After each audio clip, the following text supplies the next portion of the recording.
In May 2004, just as Belgium magistrates were wrapping up the high-profile pedophile murder case involving the notorious Marc Dutroux, a new pedophile murder case garnered international attention. Belgian prosecutors revealed that French carpenter and known pedophile Michel Fourniret, 62, confessed to murdering 6 people. Fourniret claimed that his victims were not exclusively children, but also included young women and a man. Fourniret's confession came shortly after his wife, Monique Olivier, denounced her husband to the police, saying he was responsible for 9 murders in France and Belgium. Olivier came forward after seeing convicted pedophile Marc Dutroux's wife get sentenced to 30 years in prison for trying to cover up her murderer husband's crimes. At the time Fourniret confessed to the murders, he was already serving time in a Belgian jail for trying to abduct a 13-year-old Congolese girl. During his confession to the police, he admitted to murdering Marie Ascension Kirombo, 13, Elisabeth Brichet, 12, Natasha Danet, 13, Isabelle Laville, 17, Jeanne-Marie Desmareaux, 22, and Farida Helegauche, age unknown. Fourniret had denied the 3 other murders his wife claimed he committed, which included Céline Saison, 18, and Maniana Thumpong, 13, who disappeared respectively in the French Ardennes in May 2000 and 2001, and were later found in unmarked graves.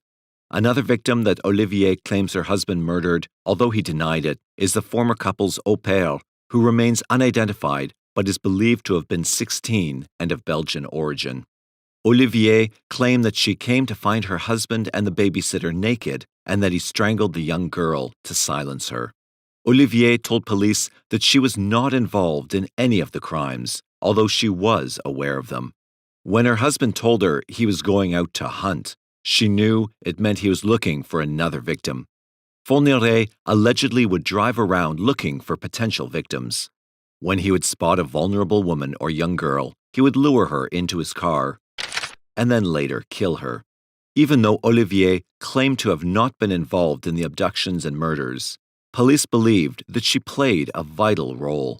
An article in The Independent by John Litchfield reported that Olivier, later accompanied by her baby son, Selim, was often used as bait to put potential victims at ease. Once the victims were abducted, Litchfield said that Fourniret would order Olivier to watch him and kill them. Olivier was eventually arrested for assisting in the kidnappings and failing to help the victims. On July 1, 2004, Fourniret finally admitted to police that he murdered Céline Saison and Maniana Thumpong, although he continued to deny the murder of his former au pair.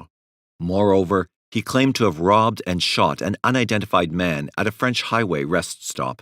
His confessions brought the total number of confirmed victims to 9.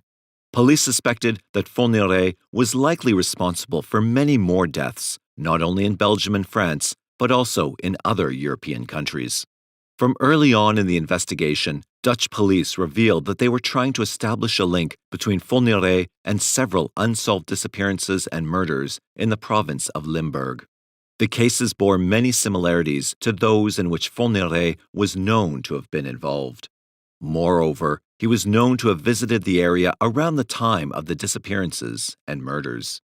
Police in Denmark, Germany, and Austria also conducting investigations into Fourniret, who is believed to have possibly murdered young girls and women in their countries. So far, there is no evidence tying him to these particular crimes. Several years before his 2003 arrest by Belgian police, French authorities already had a long criminal file on Fourniret. In 1987, a French court sentenced him to 7 years in prison for rape and indecent assault on minors. However, he was free after serving only 2 years for good behavior and because of the length of time he had spent in custody.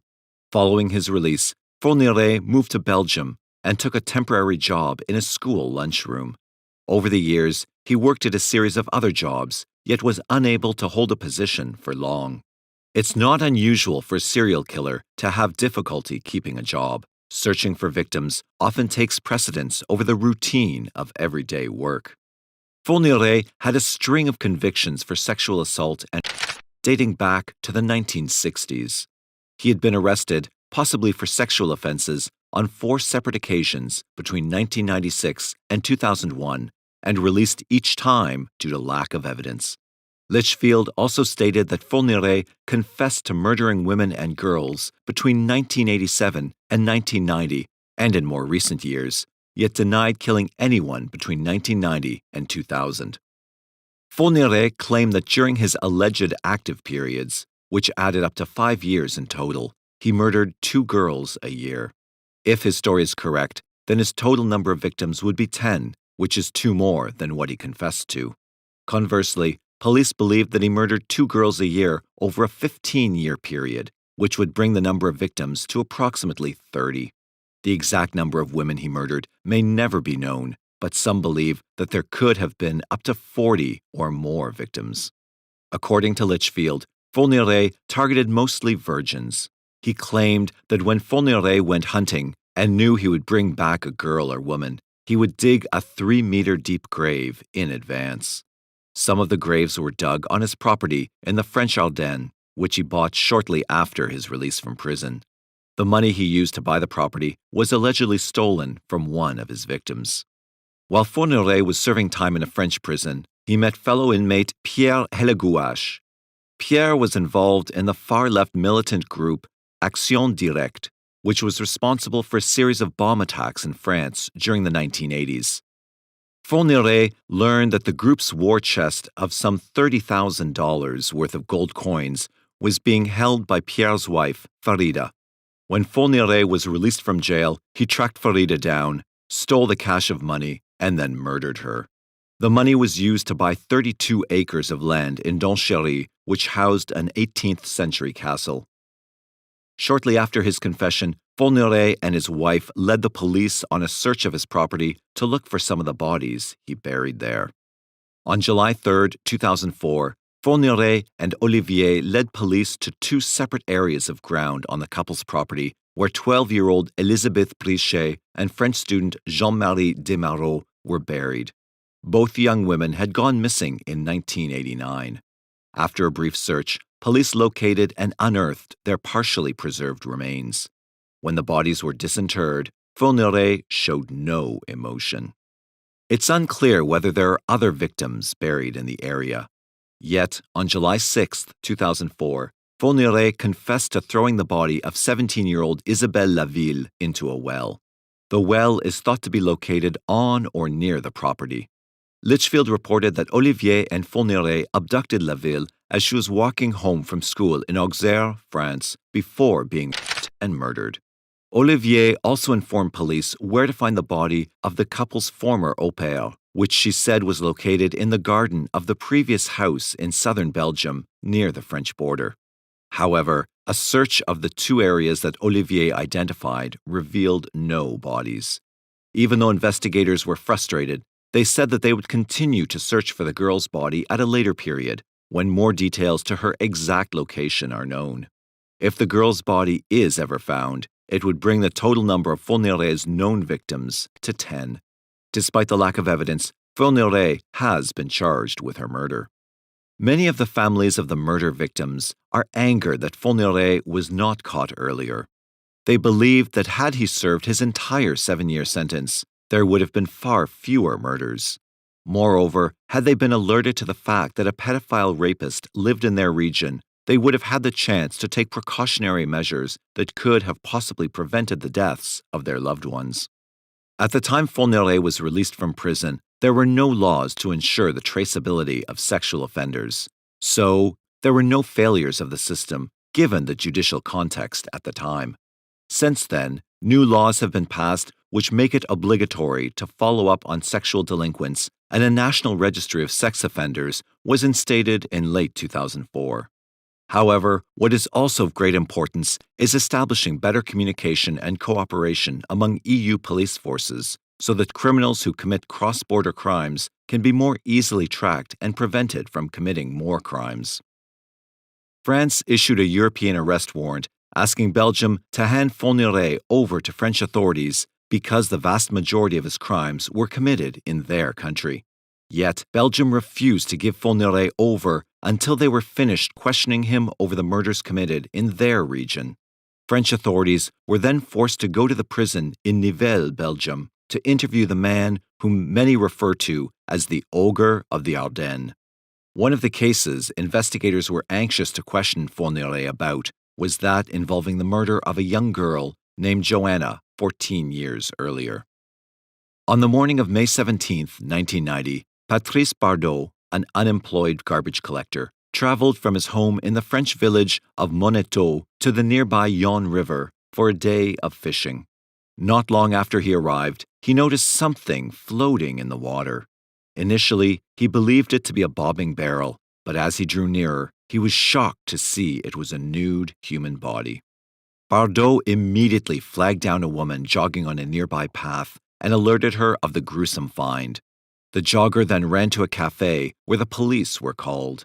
The authorities soon arrived and conducted what would later be considered a terribly bungled investigation. Police cornered off a small section of land close to where the body was found and began searching for clues. However, investigators ignored a large portion of the surrounding area, most of which had been trampled by police, emergency personnel, onlookers, and vehicles. The secured area was released to the public just several hours later, and the following day it was further trampled by children on a field trip. Had there been any evidence, it was likely lost from the contamination of the crime scene. The body was withdrawn from the river and taken to a nearby hospital for identification and autopsy. The woman was identified as 20-year-old Joanna Parish, who was from Gloucester, England. Joanna was enrolled in a modern languages work-study program at Leeds University and took a position as an assistant English teacher at a secondary school in the nearby town of Auxerre.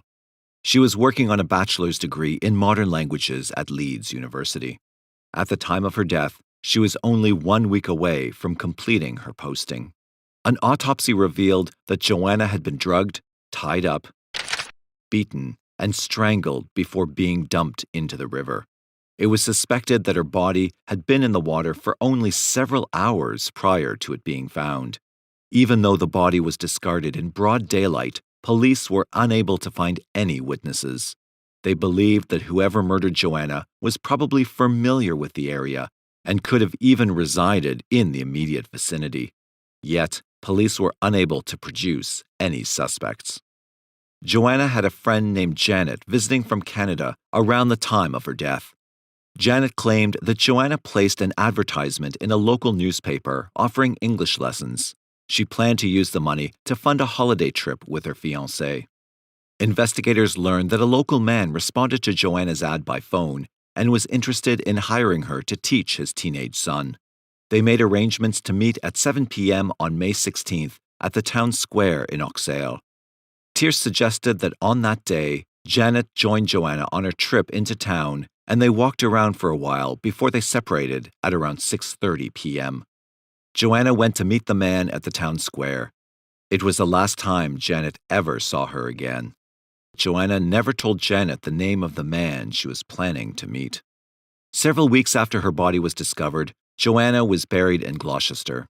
Her parents, Roger and Pauline, went to Auxerre and hired a lawyer to assist them in gaining access to information about the case from the magistrate and the police detectives.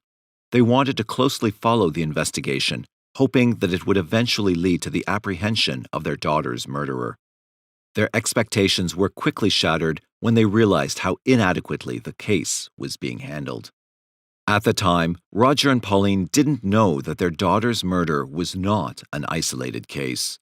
In fact, there were many unsolved murders and disappearances in the Burgundy region, most of which were grossly mismanaged, completely ignored, and even discarded. Many suspected that high-level officials were trying to cover up the fact that Burgundy had an unusually high murder rate for such a tiny province. It was something that could not be hidden for long. The investigation into Joanna's death was bungled from the beginning. The crime scene was turned into a forensic disaster. Moreover, much of the information gathered during the investigation was kept from Joanna's family, who desperately tried to learn what advances were being made in the case. During a British inquest into Joanna's murder, critical evidence was discovered that was ignored or overlooked by French coroners. He claimed that a second autopsy, conducted by the British, revealed several bite marks on Joanna's body. From a forensic standpoint, bite marks are vital clues that can reveal information about the killer because teeth, bite, and jaw formations are individually unique and can be easily matched. The revelation shocked Joanna's parents, who couldn't comprehend how something so obvious and important could have gone unnoticed. During the autopsy, medical examiners were able to obtain sperm samples. It took 2 years for the samples to be analyzed, but the results led to a genetic print. The DNA evidence was one of the biggest clues in the investigation, and Roger and Pauline hoped that it would lead investigators to the killer. However, they were not so fortunate. Investigators refused to call for voluntary DNA tests of the local male population and continued to refuse to make a media appeal for witnesses. It was another blow to the investigation and a major disappointment to Roger and Pauline. Frustrated at the incompetence of the police, Joanna's family decided to take measures into their own hands. The family offered a reward for information on Joanna's death and handed out leaflets in and around Auxerre and Moneto. They even appealed to the British government for assistance. Even though they were unsuccessful in getting help from the British government, they did manage to get some interesting responses to their leaflets. Several people offered some information directly concerning Joanna's death. Roger and Pauline eagerly presented the new leads to the French authorities. However, for some unknown reason, the investigators failed to pursue the tips. The family members of other murdered victims in Burgundy responded to the leaflets.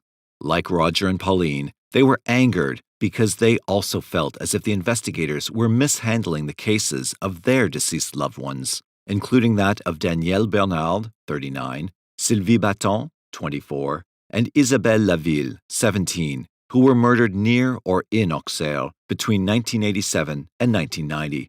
Even though years later, in 2004, Fourniret eventually confessed to Laville's murder, he never admitted to that of Baton, Bernard, or Joanna Parrish.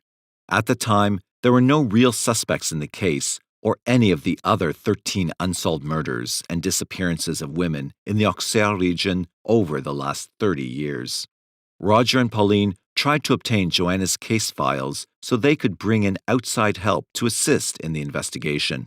However, investigators continued to deny them access to the documents. Even though it seemed as if they were battling a lost cause, they refused to give up their search for evidence. Among the 17 girls missing or found murdered were 7 pupils from the Medical Educational Institute, a special needs school for handicapped young women in Auxerre. The girls, 16 to 22 years old, were accounted for in December 2000 when a former bus driver of the school made a startling confession. Émile Louis, 68, admitted to police that he had sex with the 7 pupils and then murdered them sometime between 1977 and 1979. When the girls first began to disappear, the police interviewed Louis because he was known to have a history of sex offenses. However, they did not pursue him for long, and eventually he was disregarded as a potential suspect. Eventually, the cases were dropped and the girls were listed as runaways. Louis continued to drive female pupils to and from school. It's also believed that he continued to rape and kill them indiscriminately. He would not be looked at as a suspect for almost another 2 decades. There were similarities between many of the cases. The girls were either mentally handicapped or, like Joanna, far from home. Moreover, according to Stuart Jeffrey's 2000 article for The Observer, witnesses were able to place Louis near the spots where many of the victims were last seen. Louis was caught almost 2 decades later when his daughter found items in his house belonging to several of the victims. During his confession, Louis told authorities that he buried the girls near the Yonne River. Only the skeletal remains of 2 girls were ever recovered. Not long after his admission of guilt, Louis changed his story. He claimed that he was pressured into giving false testimony and that he actually didn't commit the murders. The girls were routinely abused and finally abducted and killed by a nebulous ring of men of some standing, locally and in the region. Not surprisingly, Louis's story was met with skepticism by local investigators. Louis could not have been charged with the murders anyway, because under French law, it was considered unlawful to convict anyone of a murder 10 years after a crime was committed. Louis was instead convicted for kidnapping, for which there is no statute of limitations. The authorities believed Louis could have been involved in some of the other murder cases, yet there was not enough evidence to convict him. One thing was for certain. Louis could not have been directly responsible for Joanna's death. At the time of her murder, he was serving a prison sentence for sexually assaulting a minor. Nevertheless, a private investigation conducted for 13 years by French police agent Christian Jambert, 56, clearly established that Louis was linked to all of the women. It was believed that he was affiliated with a sex ring operation that prostituted, abused, and even murdered many girls in the region, possibly including Joanna. The question was whether Fourniret and his wife might have somehow been involved with either Emile or the sex ring, and if so, to what extent? Moreover, could Fourniret have been involved in Joanna's murder? Initially, the authorities ignored Jambert's theories, but an incident in 1984 led them to reconsider the idea that there was indeed a sex ring in the area. That January, a 19-year-old girl was found wandering the streets of Auxerre in a confused state. When the police picked her up and questioned her, she claimed that she was held captive in the basement of a nearby house where she was being sexually abused and tortured. The girl's testimony led the police to the home of Claude and Monique Dunon, former friends of Émile Louis. When police searched the house, they found another girl in the cellar, naked and suspended from a ladder by her wrists. Jeffries claimed that for approximately 15 years, local handicapped girls were lured to the house, locked up, fed dog food, and repeatedly raped and tortured by invited guests. However, there was no indication that any of the girls were murdered. Claude Dunon was eventually convicted of kidnapping and given a life sentence in 1991. His wife Monique received 2 years for accessory to the crimes. According to Andrew Alderson and Kim Wilshner's article, I Want Justice for Joanna, Yon crime reporter Ludovic Berger stated, Claude Dunon has always said that politicians, industrialists, and magistrates were involved, but he has refused to name them. The article suggested that a list of at least 50 clients, rumored to include several French notables who paid to torture and abuse captive girls, was discovered by police and handed over to the Auxerre courthouse. However, the list mysteriously disappeared from a courtroom and has never been found. It was not the only document that went missing. In fact, there were more than 100 murder and missing person case files from between 1958 and 1982 that vanished from the courthouse. Moreover, the court ledger documenting the investigations also vanished. It became increasingly clear that someone was either trying to cover up the crimes or the Auxerre courthouse had a serious management problem. Christian Jambert was almost certain he knew who was behind Burgundy's rush of murders and missing person cases, and he was convinced that Louis was one of the primary culprits.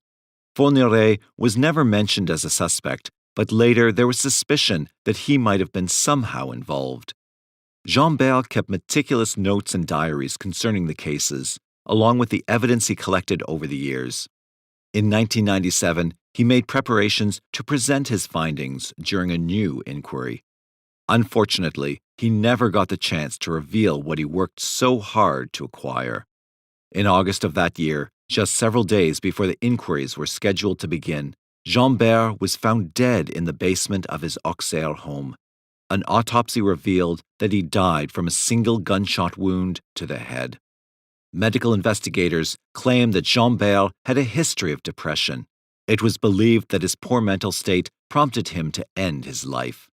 By the late 1990s, the mounting scandal in Auxerre gained international attention.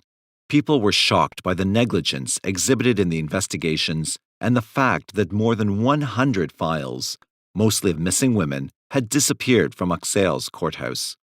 The scandal was taken so seriously in Paris that Marie-Lise Lebranchu, the French justice minister, ordered a series of internal investigations. Joanna's murder case was one of those selected for re-examination, and it was later linked with the inquiry into the 7 girls Louis once claimed to have murdered. Not surprisingly, Joanna's parents welcomed the decision of the new inquiry. They waited more than a decade for her investigation to be reopened. Roger was hopeful there would be progress in the investigation and the potential capture of the killer. Investigators working on the case quickly realized that there was a possibility someone tampered with Joanna's murder file. Witness statements, which were obtained at the time of her murder, were missing from her dossier. Moreover, important DNA evidence taken during the autopsy also disappeared from the file for more than a decade before it was found again. Many in the community believed that the murder cases were deliberately ignored and the files stolen or destroyed because they implicated high-level officials. Investigators re-examining the cases determined that it was more likely that gross negligence on behalf of local magistrates was to blame for the mishandling of the cases. In all likelihood, it was probably a combination of both theories that prevented anyone from being apprehended for the crimes. In March 2002, 4 magistrates from Burgundy faced accusations of gross negligence in the cases of missing and murdered women in their region. The judges included former chief prosecutors René Meyer and Jacques Cazal, and former deputy prosecutors Daniel Stilnovic and Bertrand Daly. The men were ordered to appear before a panel of 6 senior judges who would review the cases over a 3-day period. Accused magistrate Stilnovic admitted that there were people who allowed information to be stifled. He was further quoted saying, "Magistrates tampered with procedures on behalf of people they wanted to protect. It was a conspiracy at the very top." However, he maintained his innocence, suggesting that he did not stifle any of the investigations. His peers thought otherwise. The panel returned a verdict in late March and found Stilnovic guilty of negligence. He received the severest penalty and was dismissed from his position. Cazal was also found guilty and transferred from his prestigious post in Paris. Meyer, who was retired at the time of the inquiry, was stripped of his honorary title after he too was found guilty. Daly received no punishment. In August 2002, investigators found new clues during their inquiry into Joanna's murder. They revealed that recovered DNA evidence pointed to 2 men being involved in the and murder of Joanna. The BBC News article, "Fresh Clues in Joanna Murder Hunt," claimed new documents were found which indicated that police arrested a suspect in connection with Joanna's murder early in the investigation. Yet, he was released because of a lack of evidence. Investigators continued to follow up on the new leads, hoping that it might result in the arrest of her killers. However, a great deal of time passed since her death, and the chances of solving the crime significantly decreased over the years. Regardless, Joanna's family and law enforcement officials re-examining the case refused to give up hope. In April 2004, more new evidence arose concerning the so-called suicide of Jean Bel. Corinne Herman received access to Jean Bel's files while she was researching the case of the Burgundy missing and murdered girls. She became suspicious of his death and believed he might have been murdered. She just had to prove her theory. Herman, the author of Les Disparus d'Auxerre, convinced Jean Bel's children to exhume their father's body so that another autopsy could be conducted. After several days of examining the remains, the medical investigators made a startling discovery. Alderson and Wilshire claimed that Jean Bel had been shot not once, but twice in the head, making it almost impossible for him to have committed suicide. Herman's suspicions were proven correct, and she persuaded area magistrates to begin a murder inquiry. It was believed that his murder was directly linked with the investigation on which he was working. Even though investigators interviewed several possible suspects, no one has yet been convicted for the crime. In 2005, Monica Olivier was extradited to France and charged with 3 counts of murder after she confessed that she lured 3 young women to her house, knowing that Fourniret would murder them. Olivier's trial was postponed, as was Fourniret's, who was also extradited to France in January 2006. During Olivier's imprisonment, she confessed that Fourniret strangled a young girl to death and dumped her body in a river in the town of Auxerre, France, in 1990. She provided details that led investigators to believe that the murdered victim was none other than Joanna Parrish. Fourniret refused to have had anything to do with the young student's murder. Not long after Olivier alerted investigators to Fourniret's possible involvement in Joanna's murder, Chief State Prosecutor Francis Nachbar identified Fourniret as Joanna's most likely killer. It was reported in the Yorkshire Post. Senior French magistrates promised to investigate the case further to determine if Fourniret was responsible for Joanna's death. According to the BBC, they also agreed to allow British lawyers to question Fourniret and to let British police examine DNA evidence. However, soon thereafter, Nachbar dropped the case so that he could finally begin the twice-postponed and long-overdue trial of Olivier and Fourniret. It was reported by ThisIsLondon.com. Joanna's parents were outraged at the decision, especially since it was made before DNA samples could be scientifically compared with Fourniret's DNA samples. Roger Parrish was quoted in the article as saying, "The French justice system is simply a shamble and a charade. How can any civilized society turn its back on the taking of Jo's life and the indescribable suffering we know she endured at the hands of absolute monsters?" A political and legal struggle between Joanna's parents and French magistrates eventually led to the reversal of the decision. On November 25th, it was revealed that the French authorities were planning to charge Fourniret with Joanna's murder. The Mirror.co.uk quoted a judicial source as saying, "He was in the right place. We're waiting for the results of scientific tests before we charge him." The results were expected before the end of 2006. If Fourniret was linked with Joanna's murder, there was a significant chance that he would be investigated for more than a dozen other murders that took place in the Burgundy region from around that time, many of which have been blamed on Émile Louis. In February 2018, Fourniret confessed to killing two more women in Auxerre, Marie-Angèle de Metz, an 18-year-old disabled woman in July 1988, and Joanna Parrish. In March 2020, Fourniret confessed to killing Estelle Mouzin, who disappeared from Guillermont in January 2003. In August 2020, his former wife, Monique Olivier, confessed he had kidnapped and killed the schoolgirl, renewing hopes of finding a body in one of France's most notorious unsolved cases. After the disclosure, Olivier was charged with complicity. Two French journalists have suggested that Fourniret killed former Minister for Labour Robert Boulin, who was involved in a real estate scandal at the time, based on a letter Fourniret wrote to Olivier. Christian Ranucci was one of the last persons executed in France, having been convicted of the abduction and murder committed on the 3rd of June 1974 of Marie Delors Rambla, aged 8. There are suspicions that Ranucci might not actually have been the killer. Although he confessed, his confession was later retracted. It has been suggested that Fourniret might have been involved, as Fourniret was in the area at the time and had practically the same car as Ranucci.